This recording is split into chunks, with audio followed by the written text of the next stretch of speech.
Hey guys, it's Mike and welcome to That's Cool Vintage Collectibles. On this channel we talk about all types of collectibles including rock and roll and records and sports memorabilia, pop culture, antiques, other vintage items and more. And today on the show we're going to be talking about British blues legend Long John Baldry. Stay tuned.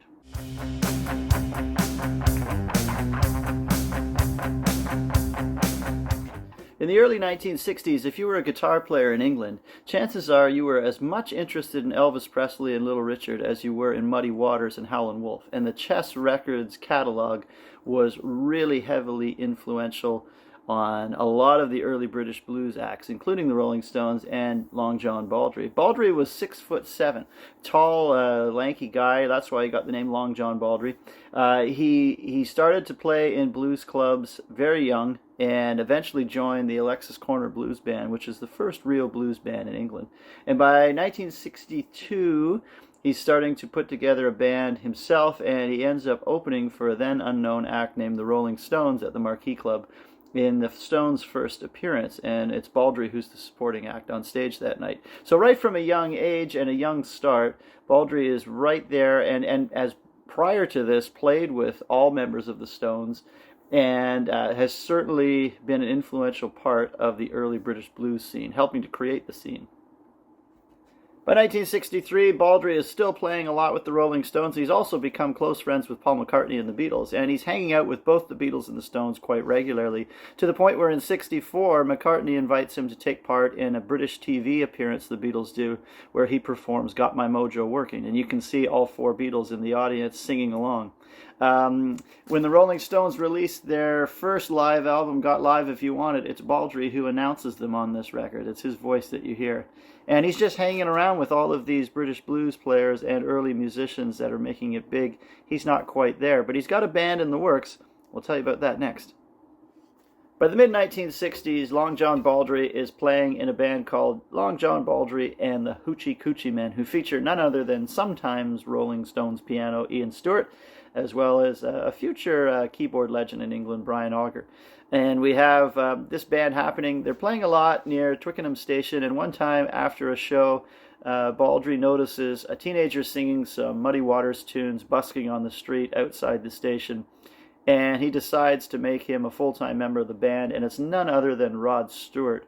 And so Baldry is directly responsible for discovery of Rod Stewart, and the band at that point changes their name to Steam Packet. And Steam Packet has Baldry and Stewart sharing lead vocals, and eventually they do record some material. The only recordings I have of that era are a reissue that was made in the 1970s once Rod Stewart was a huge superstar. They packaged up some of these old Steam Packet recordings and put this out. And it's actually a really good record. If you ever see this, it's very worth checking out. It's a great lineup, great blues band. So that's the Steam Packet. By the start of 1966, Rod Stewart had quit Steam Packet, and the band changed their name to Bluesology.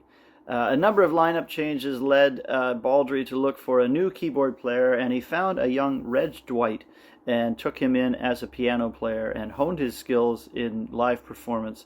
Reg Dwight would go on to change his name to Elton John, and it just once again proves Baldry's genius for finding raw talent. By 1971, Baldry has decided to finally go solo and produces a solo album that I think is one of the best records of that era. And this is from 1971, Long John Baldry, It Ain't Easy.